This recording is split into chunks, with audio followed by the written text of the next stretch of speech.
तहस नहस। अब खाली झूठे तू करो ही बहस।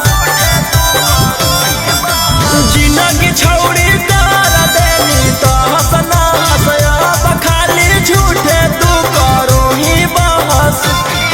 जबरी करमी तू शादी न हो तहु बराबरी। एक प्यार वाला हो नहीं फील महसूस। अगर अपना दिलावा से एगो बतिया लेना पूछ।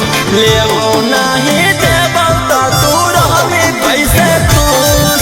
अगर अपना दिलावा से एगो बतिया लेना पूछ। लेबो नहीं देबो तो तू रहबी कैसे खुश।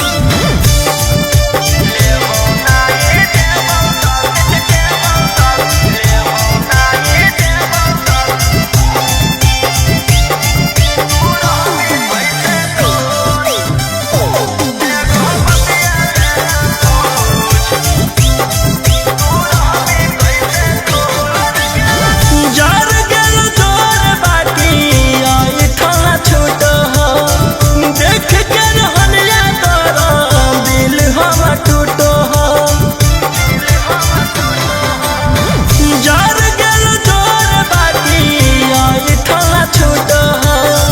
देख के रहनिया तोरा दिल हम टूटो हो। हमारा के बदनाम कर ले ही अपन नाम। आगे पहिले पी